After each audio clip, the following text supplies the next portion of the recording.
Hey everybody, okay, the first thing I want to tell you about my project is that I use the shortcuts a lot, quite a bit in this. In fact, almost all my cuts are from here. This little gingerbread guy is from the Short Cuts a Lot. It comes with the Short-Cuts a Lot in your basic shapes. I cut him at about 4 inches, and he had little button contour lines that I removed just like you would on your Gypsy or on your Design Studio. Then what I'm doing now is I'm going ahead and doing some doodling, and I'm doing a pattern. It's like dot dot slash dot dot slash. Sometimes I do 3 dots and 1 slash. So I hope that makes sense. So I just didn't want to just do stitching. I wanted to do something that when done would look a little more like frosting that you would do on a gingerbread cookie. So I don't need to go all the way around because I think you guys get the idea here. But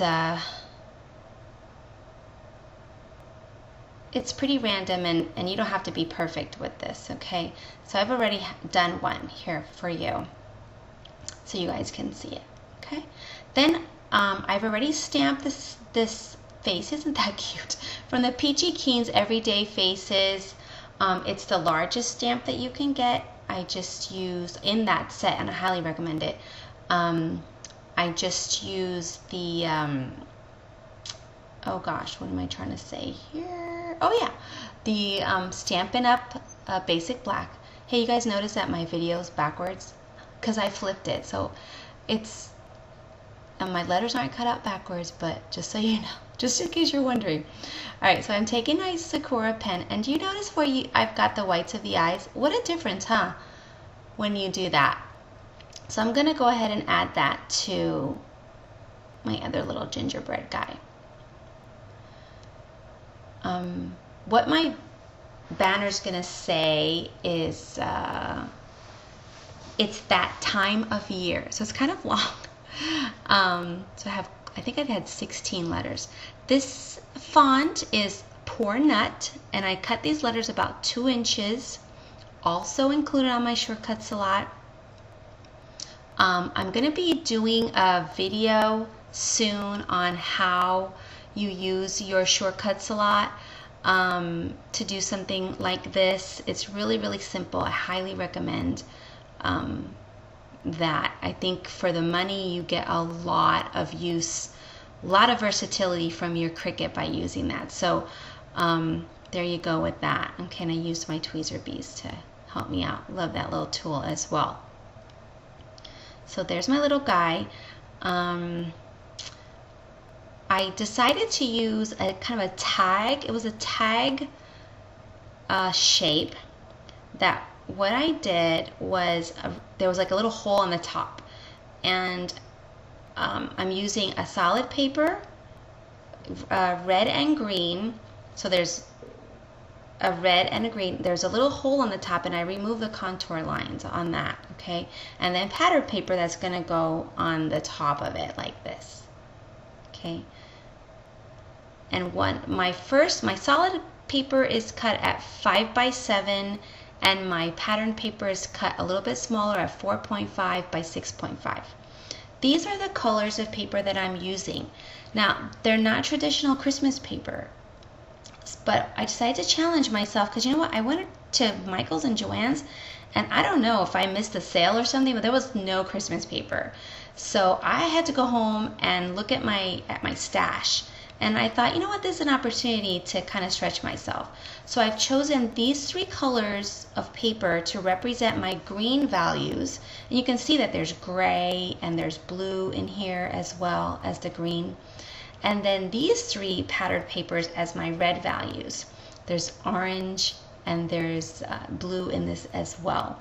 And I thought, you know, that's kind of reminiscent of kind of what's going on now. People are coming up with different colors to represent their Christmas colors, and so I thought this was a good opportunity for me to try that.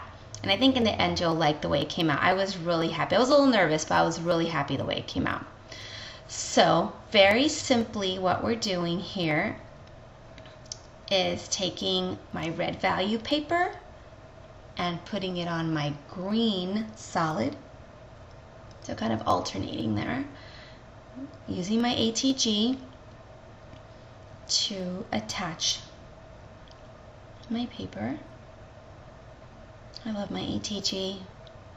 What do we do without that thing?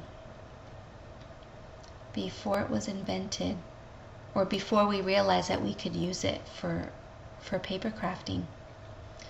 Okay, and just sort of centering it there so that there's a nice border, and it frames that paper really, really nicely.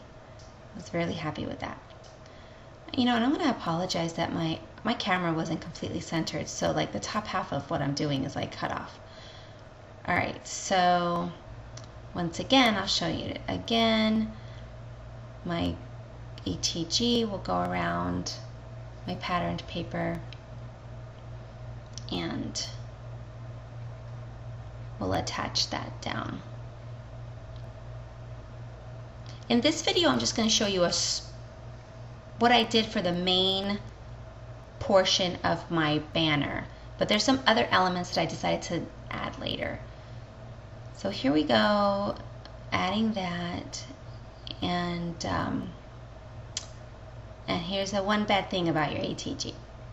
If you happen to put it down in the wrong place, that glue or tape is really sticky.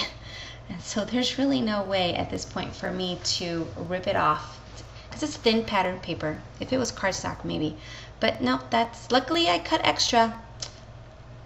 So no problem, that happens. But you know what, I already have this one done, and I think you guys get the idea. So what happens here is that we're putting my little gingerbread guy on top, and using some pop dots on him. And I have one done with my letter.